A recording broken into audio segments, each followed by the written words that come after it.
If there's one thing I've learned, it's that getting outside is always worth it, no matter the weather. Welcome to Humans Outside, where we're building a life around spending time in nature while learning from fascinating outdoor-minded guests. I'm Amy Bouchatz, a journalist originally from the beach in California, now working to love nature from my home in Alaska. Since September 2017, I've spent at least 20 consecutive minutes outside every single day, no matter what. Ready to hear from experts and outdoor lovers who make heading into nature just a part of who they are while we work to do the same? Let's go!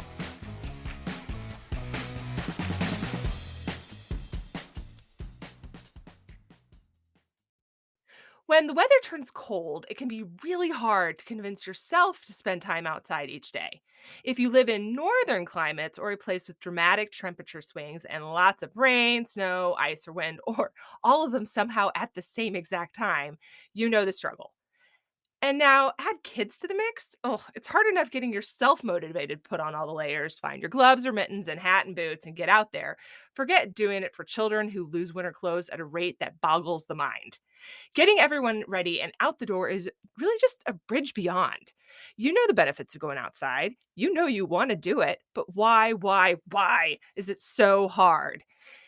Getting kids outside in less than ideal conditions, what to wear, how to make it happen, and what to do once you are there is one of the top problems Humans Outside listeners bring me. I've got two boys, ages 9 and 12, at the time of this recording. So I know the struggle is real. And by the way, one of them only loses left-hand gloves. Like we have all these right-hand gloves, all the left one-hand ones are lost. But answering these kinds of questions calls for a real expert, someone who has immersed themselves in the problem solving of this. And so for that, we have Sara McCarty. Sara runs the hit resource website Run Wild My Child, which focuses on sharing insights and resources on getting and keeping kids outside. And today, she's going to help us with this outside in the winter problem. I am so excited she's here. Sara, welcome to Humans Outside. Oh, thank you so much for having me. I'm absolutely honored to be here. Oh, the problem's real, and we will discuss the left-hand glove issue shortly in due course, I am sure, because, like, how? Who is the left-hand bandit? Anyway, we start all of our episodes imagining ourselves talking to our guests in his or her favorite outdoor space. So, if we were doing that with you, where are we with you today? Oh my gosh. Well, I don't even know if it's possible to pick one, and I think I have a different favorite outdoor place for kind of whatever different things that I'm doing. So if I'm by myself, I have a particular hike that has this just incredible overlook of a local river here. And if I'm with my kids, we're usually on a stream fly fishing. So we will just somewhere with running water, if it's a creek or a river, anything with that sound of running water, you can count on me to be there. And I co-signed not trying to drag your kids up to your favorite spot because let me just say, that's it's beautiful, but there are no railings, and my kids are feral, and someone will push one of the other ones off a cliff. We try to stick with hikes that are a little less intimidating. Totally, I completely get that. Okay, so you have all these favorite spots. How did you become someone who likes to go outside, and has taking your family outside always been a major focus for you? Yeah, I grew up outside, and I will, I guess, credit or blame my father for this. We grew up, I think, on around 40 acres out in the middle of nowhere in a very small, outside of a small town in, northeast Missouri, and we were just surrounded by woods. There were not neighbors within a mile of us, so we were on our own to create our own activities and adventures, and a lot of it just meant getting out the door and going out in the woods and playing. So we had a creek at the bottom of the hill. We had this old stable, like barn, that was falling down, but we turned it into a little clubhouse, slash schoolroom slash library. It was for whatever adventures we wanted to have. There was a, disgusting pond, but it was full of frogs. Trees fallen, so everybody had their favorite tree and a place to kind of get away. And that's just all we really had to do. So I guess I just grew up that way. And I think, as a lot of times kids do, I kind of rebelled against that. So I couldn't wait to go to college and live in a city with a stoplight, with 24-hour things. And so I was dying to be in the city. I am in a city now. And the minute I had kids, all I wanted to do was revert back and give them the childhood that I had. So, yes, it has been important to get the kids outside from day one. I noticed immediately with my first that I wouldn't say he was colicky, but he was difficult. That he wasn't happy a lot of the time as a baby, but immediately, if you took him outside, he'd stop crying. And we learned right away what a difference just being outside did for kids. And we just started planning more and more and more things outside because it just made our lives easier. We noticed he just loved being outside, so that's what we did. And as they've all grown, I mean, I'd say his second word was outside. Fair enough. How many kids do And you have? I have three. The oldest is 9, and then I have a daughter who's 7 and another boy who is 3. So it's amazing how quickly we did, like, as parents, we discover the things that make our lives easier and just do it again, you Yeah. know? Oh, absolutely. I have my 9-year-old is very much the kid who his total, like, his attitude is just like, he can be having a rough day for whatever reason, and his attitude is just completely different within minutes of being out on a trail, or just, I mean, just literally, when I say out on trail, I mean just out the door, right? Like, just be outside, get outside, go outside, and it can go from just struggle bus, like, we're on the bus has left the station, the bus is way down the road, to oh, like, everything's fine, we're fine. And I gotta credit that, just taking a walk with that, it's amazing. Yeah, it is really amazing. I mean, I think obviously as parents we want the best for our kids, and there are so many benefits of getting outside. I mean, they're just countless. We want kids, to raise kids outside because of all of the amazing things for them. But honestly, it's really great for parents because it just Mother Nature kind of does your job for you as a parent, and it makes your life and your job so much easier. And I'm constantly telling parents, yes, you're doing it for them, but you're also doing this for you because it will really help. I mean, it will give you things to do outside. It will your kids get along better when they're outside. They are distracted by all of the sensory experiences going on. They sleep better, they eat better. I mean, there are so many great things that make your job as a parent easier if you're outside more. Totally. Okay, so speaking of, now you run a website, speaking of telling people that, so your website and podcast, by the way, Run Wild My Child, is entirely devoted to this subject. How did that get started? How did you go from, like, I know that getting my kids outside is good for them and good for me, to now I'm going to tell everyone I've ever met and all the people I haven't all about this? It was a little more gradual than that. So I'm an attorney by day, and it is not a very creative job. Let's just say I didn't have a lot of ways to, express myself in my job. So back when I was a baby lawyer, I ran a marathon, or attempted to, and I started a blog just to document my training and my process. I very quickly learned that I really loved writing a lot more than I liked running. So the blog kind of became more of a personal journal outlet for me, and it morphed over the years as my life changed. So it became a wedding planning blog, and then it became recipes and homemaking, and then I touched on some infertility stuff, and then when we had kids it was just kids, kids, kids. Mm. And as my kids got older, I started worrying about the privacy issues with all of the very personal things that I was talking about. I mean, it's one thing when your kids are really little to talk about how cute they are and the funny things they say, but as they get older, there are concerns because they don't really have any say in what you're putting out there, and they are not necessarily giving their consent. So I got a little uncomfortable with it, but I didn't want to give up that outlet. I really loved the community. I loved being creative. I loved the writing and the sharing.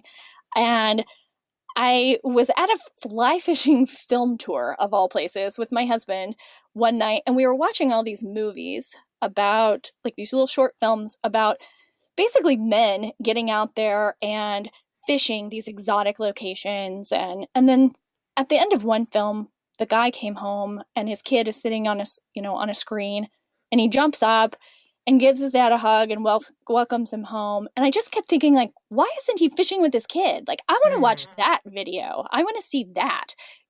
People, all these people here, there are hundreds of people watching this, and they probably all have kids.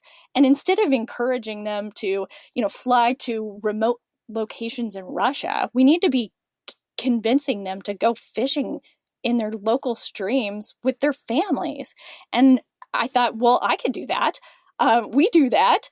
So I kind of shut down the personal blog, and I took the content because I was getting a ton of questions from my readers about, well, how do you go camping with kids? And where do you go hiking? And what gear do you use? And I never really felt like I was experienced enough to really talk about this. Like, who am I? I'm just a mom.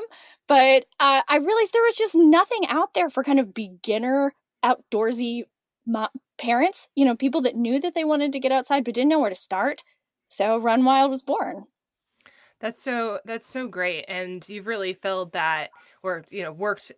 There's a lot of people who work in this space, right? We've had Ginny Urich over at 1,000 Hours Outside on the podcast. So I don't want to say you're the only one out there, but you've really worked to create this voice and a resource for this subject that's really important because as you said, it's hard to get outside with your kids, right? Like it's a hard thing, and there wasn't any just basics information, and that stuff is so vital because when it goes to getting outside and adding small people in there, there's so many questions, and it's just easier to not answer them. Like it's Yeah. just easier to be like, all right, well, that's a big question, so how about we watch a movie, you know and it's not until you get out and start making that habit, as I've personally discovered, and as so many people who do the Humans Outside 20-minute or daily challenge know, that you get out there and you find those benefits, right? Like now you know why you're doing it, but getting out there to start with is hard, and making that first step is hard, especially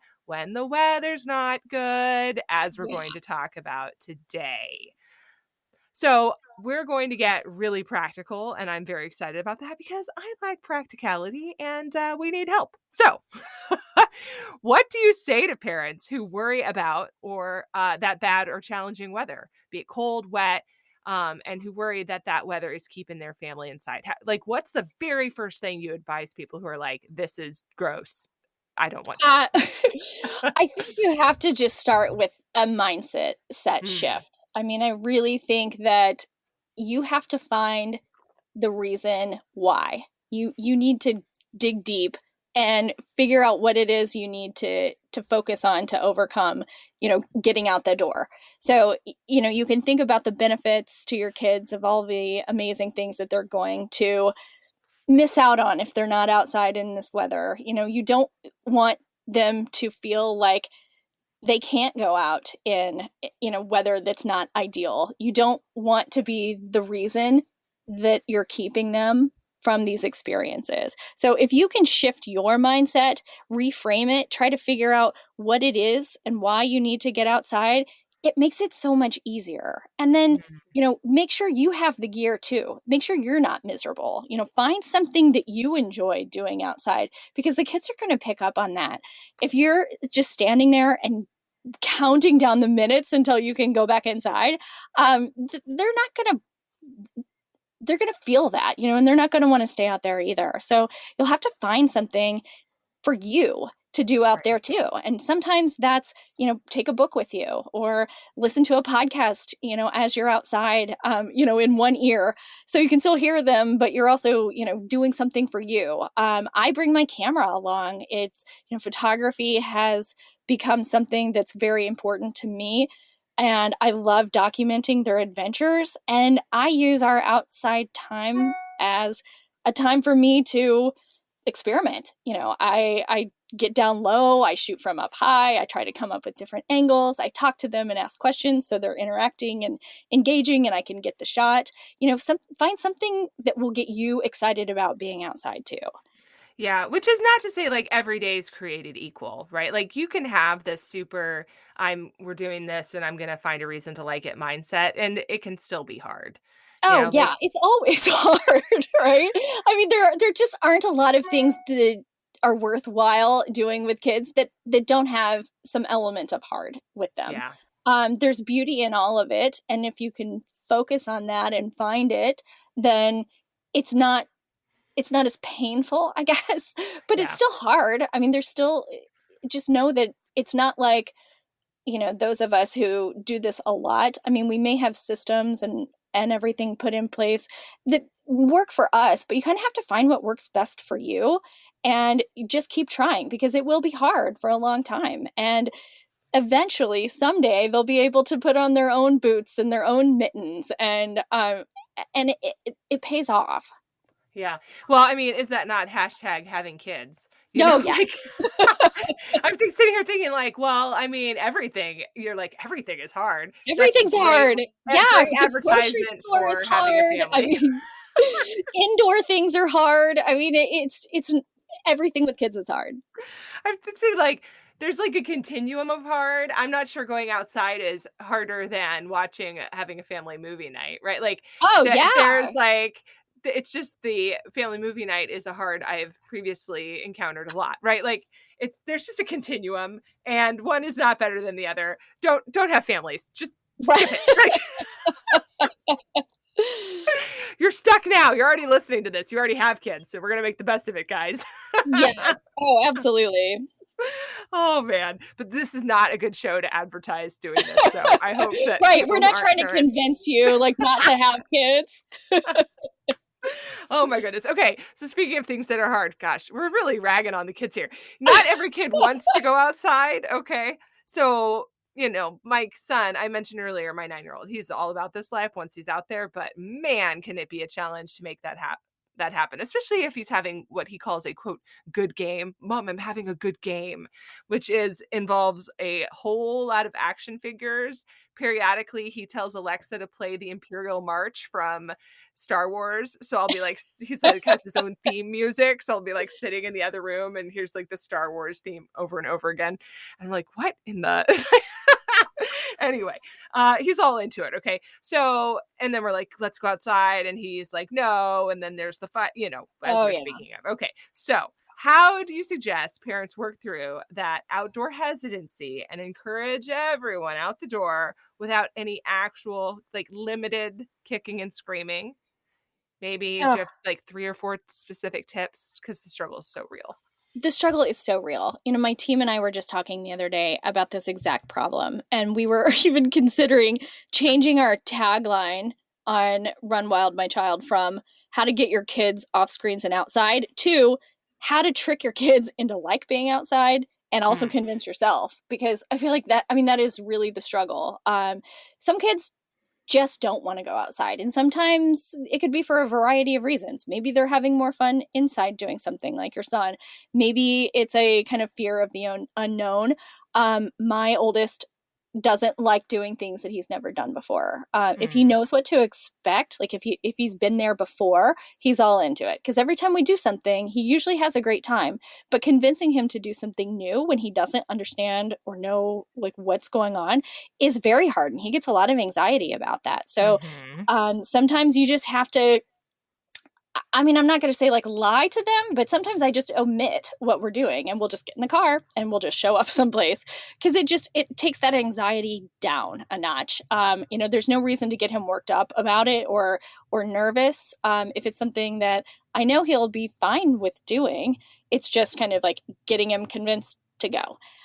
So, I mean, your kids best and you know what works for them. So, I guess the first tip would be to just make sure that they're having fun when they're outside. I know we all harp on kind of unstructured free play and how wonderful that is for kids, but especially when kids are little or they're just kind of getting into it, that's pretty hard to just take them outside and expect them to come up with something to do Right. and figure it out. Especially if maybe you just have one kid, without a whole bunch of other kids to play with or come up with games or have ideas. That's tough on a kid. So it's up to us parents to kind of figure out what it is that they like and what we can do to make it fun. And even if it's just giving them suggestions, have something set up for them outside. If you just want them to go in your backyard, then put up a slack line or a swing or a mud kitchen, or something that they can do and play with outside, so they can still have that unstructured free time and play, but they've at least got some props, things Hmm. to encourage them to get outside, and then maybe they'll play with that for a few minutes and move on to something else. But sometimes it takes kids a while to really get into that kind of unstructured free play. I mean, I've heard like up to 45 minutes. So don't get discouraged if within 10 minutes your kid is just still like, I'm bored, I don't know what to do.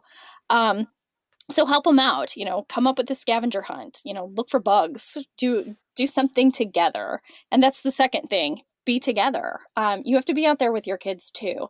They need that quality time together. Kids want to be with their parents. I mean, especially little kids, it's kind of the beauty of having little kids is they just want you.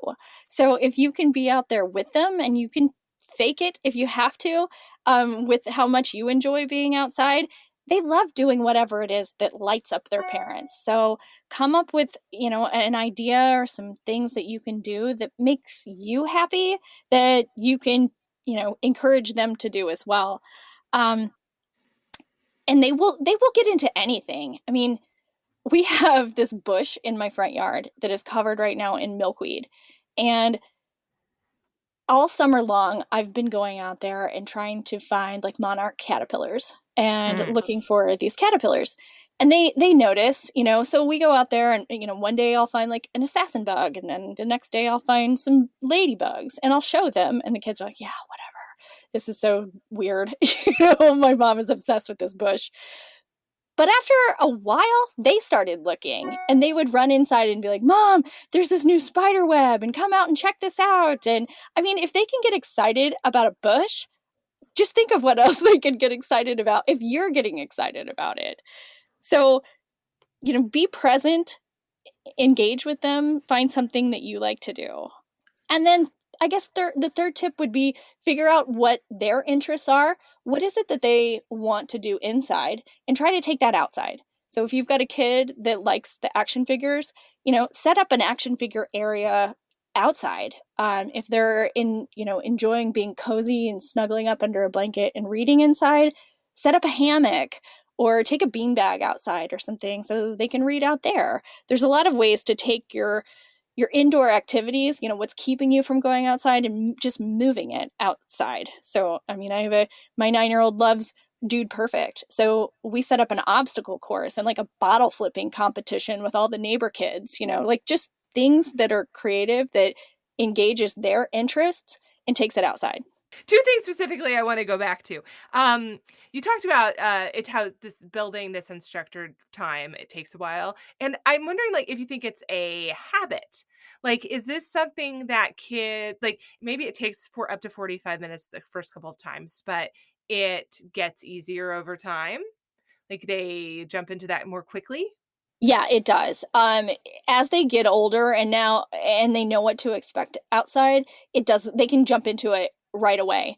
My daughter in particular is one of those kids who has just a very active imagination. Mm. And she'll set up something outside in the backyard, and she'll set up a restaurant, with leaves as the plates, and she's serving up acorns, and she'll have all of that and could spend hours out there. And then maybe a week later she goes back out and she can just jump right back into it. Right. So it just, once they kind of have some things that they're used to doing in those areas, it sparks their imagination and they can jump back into it quicker. And then the more kids you have around actually is even better. I mean, if you have neighborhood kids, or like me, I have 3 kids, which makes my life easier than having, I think, one kid, because they have somebody else to play with. And that makes a huge difference, because it opens up the possibilities and their imagination, and it builds their social skills and their negotiation. And it's much easier when there are a bunch of kids around to come up with something fun to do. Yeah, I was thinking while you're talking, I thinking back to when we first started my 20-minute daily habit, and it was in a time of year that was nice outside, but, there was a lot of going and doing stuff, right? Like, there was very little, "Okay, we're outside, make your own fun."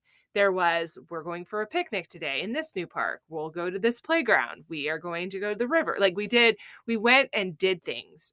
We went on hikes and new places instead of going back to old faithful habits or, old faithful favorite things, because we didn't have any old faithful favorite things. We had only new experiences because this was a new thing we were doing. And since that time, in the literally 1,500 days since then, because I hit 1,500 days actually this week at the time of this Fantastic. recording. Congrats. Yeah, thank you. So in that span since then, we now have we have a 1,500 days of old habits and things Yeah. that we like to do. And that sort of brings me to the other point you said I wanted to go back to, which was family stuff and doing stuff together. I am not a fan, and every family treats this differently. Every family has their own culture and priorities, and that's great. For me and my family, I like that we do things that are family activities. Our kids don't do sports that are just them. So we don't focus on one kid does soccer, but no one else in the family does soccer. We do things Yeah. that we like to do together. So my kids, because we live in Alaska and it's snowy here, right, like to ski. So we all take ski lessons. Well, they don't like to ski. I say we're skiing now. And now they like to ski. Okay. But they've grown to like to ski because it's something that we tried together. So we all are taking cross country ski lessons. We all go cross country skiing on the ski lesson night, community ski lesson night for their age groups. So like the junior night, they take their lesson, and whichever parent is there, or hopefully both parents, because it's after work hours, right? We can both be there. Um, we ski while they're skiing, but we're not in a lesson at that time. We're just out there practicing. And so it's become this sort of family thing. We all hike together. We love adults have bigger backpacking trips that they want to do, and we do those, but we also backpack as a family. And we try really hard. And you mentioned fly fishing for your family. We try really hard to do things as a family, and that goes back to what you were saying about the documentary series, or the video series you were watching about fly fishing, right? Like, you're wondering, well, why isn't this guy taking his kid with him? That's what we try to do. And our kids do want to be with us, and we do want to be with them, but man, is that more fun if we're all doing something we enjoy. Yeah. Oh, it's so much fun. I mean, finding things you can do together as a family, and there are so many different options. I mean, really, for whatever interests you, there are ways to do that together as a family. My oldest does play baseball, and my husband is part of his team and coaches. So that's something that they get to do, and we really like Yeah. that. But like you said, it works. It's different for every family. But fishing is one of those things where we can all do together, or we can each do it separately and independently.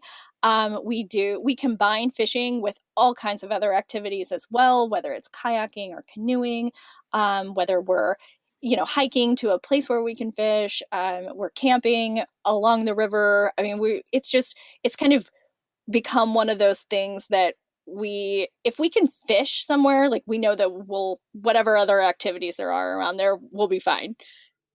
Yeah. Yeah, exactly. Because you have this linchpin thing that you like. We like to go camping, right? And we find Yeah. other stuff to do that. Some people, like, maybe your thing is sitting around campfires. Awesome. Like, make Yeah. that that's can be a linchpin activity for any other outside time. So Yeah. we built a fire pit, like a not very big fire pit. I mean, small, tiny brick, you know, situation in our yard. Okay. So it's like a little fire pit. And um, it's sort of away from the back door. Although I will tell you, my husband initially built it as close to the porch as possible. And and then like smoke is like wafting Like into the melting the house. Yeah. house. And I'm just sitting there like, this does not seem like the best location for this. And we ended up, because we just didn't think it through. We ended up moving it from the house, because where we had come from before we moved out here to Alaska, we had the chimney, like, so it's like it's like a ceramic Yeah. situation. I don't even know how else to describe it. It has like a little chimney. It's up on a stand, and it's designed to be on a porch. So he was like, okay, like that worked real well. And we liked it that it was right outside our door. Let's do that here. No, no, no. So the chimney, as it turns out, is a very important part of smoke disbursement. Who knew? Anyway, so we have this out in our yard. We can go out there. It's right by the play structure that we have, so they can be on the swings, and Luke and I can sit and read books around the fire, and there like marshmallows happen, and maybe we eat our dinner out there. And the best part of early spring for me is the day that I get to go out there and find it with my snow shovel, right? Like dig that sucker out. I am declaring winter is over, even though it's not. And we go out there in the cold and have a fire, and that's even better, you know? Oh yeah. Um, and so that's become like this linchpin activity for us. And that's just one idea that maybe people can look at doing, go to like a riverside or rent a campsite, just, and only stay for the day and have a picnic with the fire, whatever. These are things you can go do as a family, but you don't all have to be just sitting there looking at each other, because nobody really wants to do that. So hey humans, just a quick break to ask for a huge favor. If you're loving this episode, could you take a second to give us 5 stars or a great rating and review in whatever podcast platform you use? Those ratings help other humans find the podcast too and spread that humans outside love around the world. I can't thank you enough for listening and sharing your support through a rating and review. Now, back to the episode. Okay, I really need to talk to you about gear, because people are always like, I don't know what to do. I don't know how to dress my kids. I know I'm not comfortable, so I assume they're not comfortable, but they're inevitably moving 5 times as much as I am. Also, how do they lose all of their stuff? Okay, so Yeah. first and most important, have you heard a specific secret for keeping track of hats, mittens, gloves, whatever, and for then streamlining and for gearing up to go outside? Like, is there like a book of secrets buried somewhere that you I have mean, if I had discovered? the answer to this, I would probably be a millionaire. I would give you $1,000,000. I don't even Right? have $1,000,000, but I would find some and I'd give it to you. I think the only way to streamline this is to not have children. Oh, back to Yeah. that, huh? So right back to that. So we use this system. I'm not going to say that this is perfect. I think this is, again, so specific to each particular family. But I mean, what has worked for us will not work for everyone, because you have to really pay attention to your pain points. What are the issues that you continuously come across? Is it that you're missing only a left mitten? Is it that you can't find anything anywhere? Like, where do your kids dump all their stuff the minute they walk in the door? Like, that's where your like bin needs to be. You kind of have to just figure out your system based on your surroundings, what works best for your family, the layout of your house, your kids, and how responsible they are. And it'll be different for everybody. What works very well-ish, I'll go take that back a little bit, for us is we have like this 2-drawer Rubbermaid thing that we put in the winter, like right by the front door, because that's usually the door the kids go in and out of the most. And it's got 1 drawer for hats and 1 drawer for mittens and gloves. So you just pull it open, throw all your stuff in the right drawer, and it's not organized by kid or anything. I try to buy mainly all gender neutral everything and have a variety of sizes, and way more than we'll need at any given time, because things get lost and moved around. So I try to, the kids will inevitably like have their like one favorite pair of something, which of course will get lost, but have backups. But if I have everything in one spot, it makes it easier, because they know where it goes, they know where to look. And if you can just train them, which is impossible, right? I mean, especially with little kids, my 3-year-old, not happening. So Right. just work on over and over. This is where the hats go. This is where the gloves go, and then the boots are all lined up on the other side, on a mat so they can dry out. And I'm not saying it's perfect, but it works well for us, because, my daughter, my son, anybody can jump into that, glove drawer and find a pair of gloves that'll work in a minute. So having them all just in one space and setting up the expectation so your kids just know what to do and where it goes, it eliminates a lot of the issue. Yeah. The other way to eliminate this issue is move somewhere warm. Good point. Yes, Sorry. that also works. I'm thinking like, what would be the most efficient way to not have this problem? I Oh hear the yeah. Caribbean is lovely. Yeah. Oh, bless us. Yeah, I mean, what you described is very similar to what we do. And we got to that system by me saying, okay, here's the problem. Let's identify exactly what you said, those pain points, and like step backwards from there. How do we solve those specific things? And a lot of our problem has to do with everything is wet.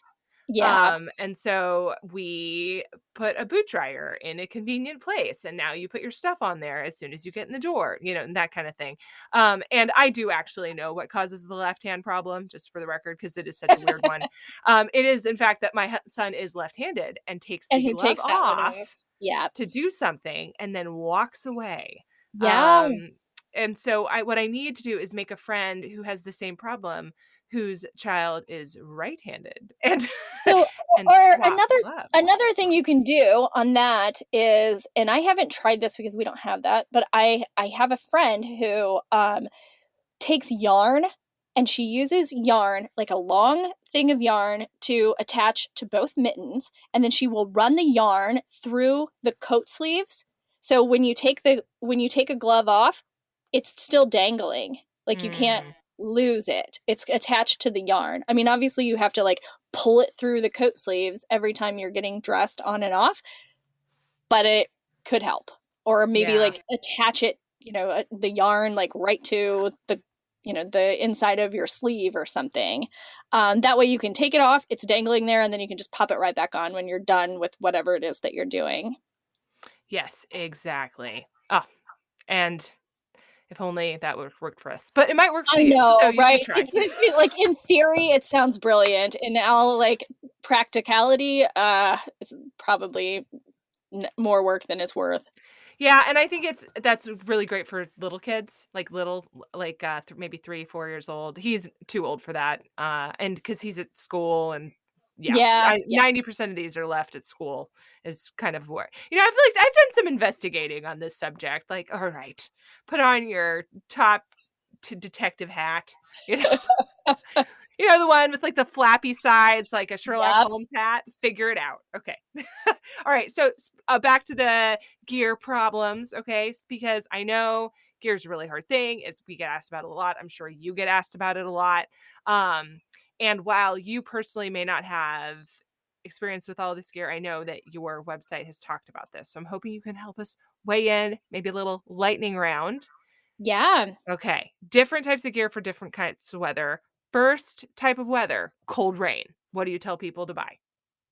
I really love rain suits. Mm, Um, Rain suits are great because you can just pop them on over top of whatever clothing that you're wearing. So if it's cold, you can have extra layers under the suit. If you can also wear them when it's not that cold with fewer layers underneath. They wrap right around the tops of your boots. So, have some good boots on and you can kind of Velcro and cinch them down. For the most part, that usually works pretty well depending on like really like how wet they're going to get. I mean, if they are like literally laying in the mud puddles, they may still get a bit wet. My kids do that all the time.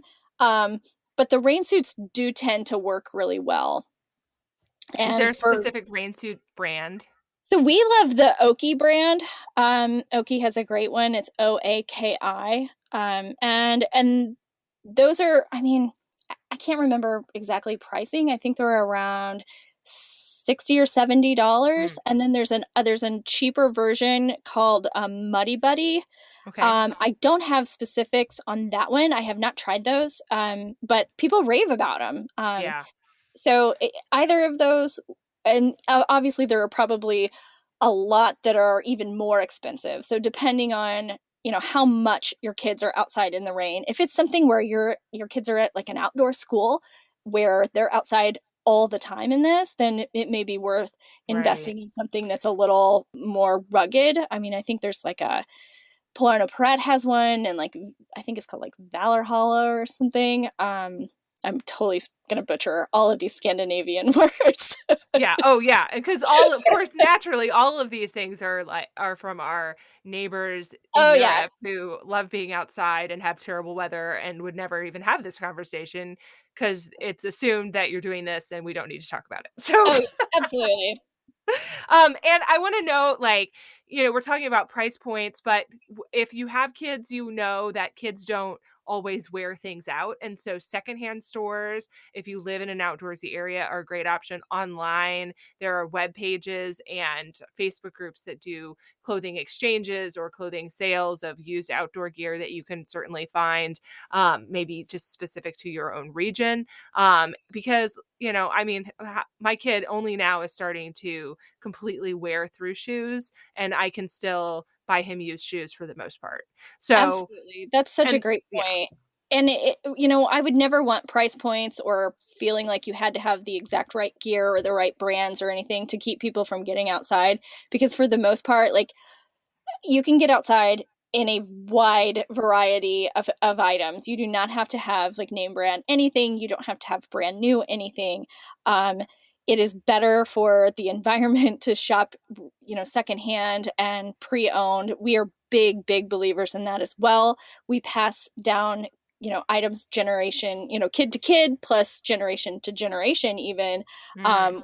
We still have some wool that my husband had when he was a kid, and I hear that that's kind of a new kind of trendy thing that you pass down your wool, generation to generation. It is an investment.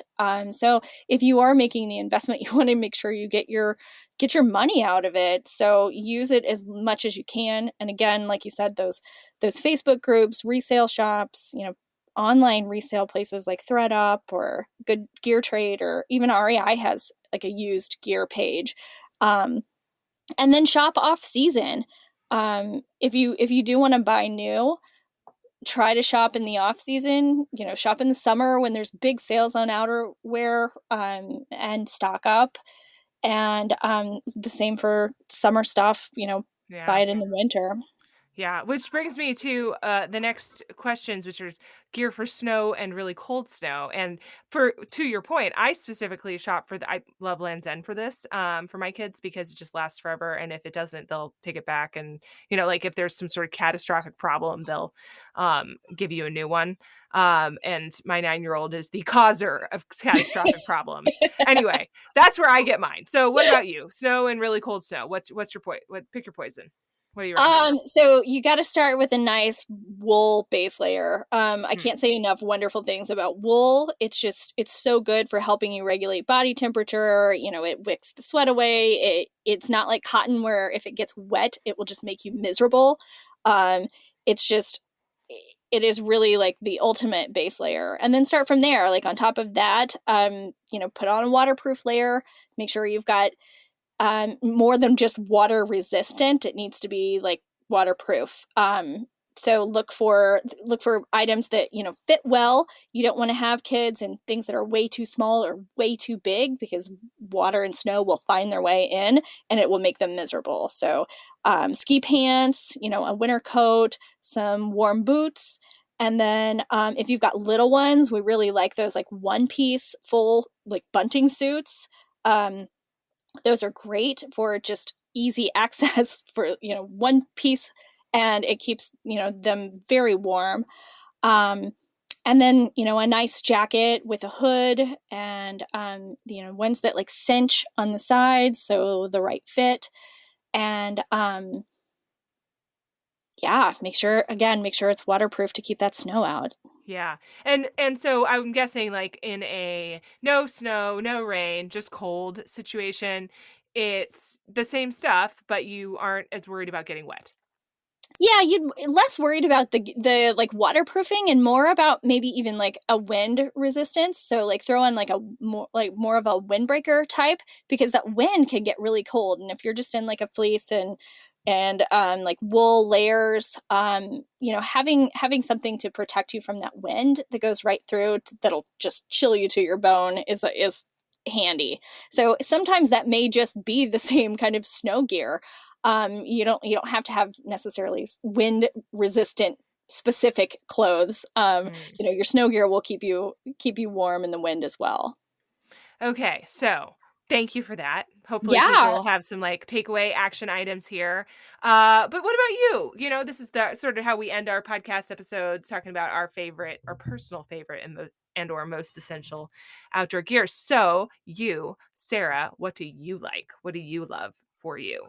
For me, well, I think I probably the most essential thing that I bring along is a backpack. And that's just because I'm the mom and I have to have all the snacks and I have the water and I have the first aid kits. And you can't go on any adventure without a million snacks and preparing for, ultimate demise. So I have to have, and I don't have anything fancy for a backpack. I just use a regular backpack, even when sometimes I'll just use one of my kids' old school backpacks, and just throw our gear into it and go. So I Yeah. think for me, that's the most essential thing. Um, just making sure I have everything that the kids are going to need to keep us moving. Yeah. I was listening to one of your podcast episodes last weekend, and you said something about how snacks are a pivotal part of Oh yeah. a kid adventure. And I'm thinking, heck, I mean, I don't want to go on an adventure without snacks for me. Forget Oh them. yeah. Now, this might be because I was like at mile 19.75 or something. Like I was like almost home on a 20-mile run. So maybe snacks were on the mind. That's actually in retrospect quite possible. But I think I need more than a snack at that point. I mean, just yeah, ravenous. you just start thinking a lot about food and it Oh just sort of yeah. becomes a part of your natural process. And now that I'm thinking about it, that may be the case in that moment. But I think the point stands. Yeah, Snacks are we've important gotten for yeah, everyone. and we've gotten really like excited about our snacks. A few years ago I bought just like a variety of stasher bags and bento boxes, and those bento boxes are just fantastic. Like my kids know to expect, like they're ready for their box. You know what? We do a different box for like sweets and then a different box for fruits and a box for like salty. So Sure. they know which box that they want based on the lid color, and they're great for just throwing in kind of like the odds and ends of things in your cabinet. Those bags of chips that'll just sit there forever because there's just a little bit left. Oh yeah. So I'll Hmm. just take those and throw them in one of the slots, and it's always it's kind of become a challenge for me to see like how creative I can get with these. And sometimes the kids are like, yeah, like what is all this? And like, well, it's just the leftover odds and ends. And then sometimes they love it, sometimes it's just not a hit. So we just it's always a surprise. Very fun. Okay, and last not least, we like to close out our episodes listening to our guests tell us their favorite outdoor moment. So just, like walk us out envisioning a moment outside that you just go back to and loved. Walk us out. Oh gosh. Okay. So this actually didn't happen all that long ago, which kind of became my new favorite moment, and I've thought a lot about this over the last few months. So my husband is the president of our local chapter of Trout Unlimited, and we're very active in kind of cold water stream conservation, and they work together. They've been doing this project with the Missouri Conservation Department on like a telemetry study and trying to reintroduce wild brown trout into our stream, some of our local Missouri streams. And we were out fly fishing the other day while he was working with his team on doing the study, and they were out like literally in the water trying to catch these like little tiny baby brown trout that we had put in as eggs a few months ago. So he's doing that, and then I have the three kids, and we're all kind of just walking around on the stream and fishing. And my 9-year-old is super super fishy. I mean, this kid is just amazing. I mean, it has taken 9 years to get him here and a lot of work on my husband's part, but he's really good, and he ties his own flies, and he's just his cast is just beautiful, and he's fishing The 3-year-old, of course, is just trying to be exactly like him. So he's just tagging along, and my oldest is helping the little one, and they're kind of doing their own thing. And my daughter, who lives kind of in her own little like la la land, she's singing, and she's very musical, and she loves animals. So she's catching frogs, and she caught a grasshopper, and she's showing it to the kids. And um, it was just one of those moments where it kind of just came full circle. Like, you could see their personalities each so bright, and you could hear my son, my oldest, kind of talking to the little one about, about fishing and casting, and he was repeating the same things he's heard my husband say so many times. And it was just this beautiful full circle moment. Like, they are watching and they're learning, and the effect that we have on them is so profound. And it was just such a beautiful moment, and so heavy in a good way. It just really reiterated how important it is to get them outside and to make sure that we are modeling the behavior that we want to see in them. That we're being good stewards of the environment, that we are working hard to preserve these streams, and being empathetic to animals and bugs. And it was just a really amazing moment. That does sound amazing. Sara, thank you so much for joining us on Humans Outside today. I really appreciate your time and your expertise and all the fun the fun we've had today. Yes, thank you so much for having me. This was an absolute honor and a blast. Well, thanks for listening to this week's episode of Humans Outside. If you've enjoyed this episode, why not give us a little love and leave a rating and review to make it easier for other listeners to find the podcast too. It really does make a difference. Until next time, we'll see you out there.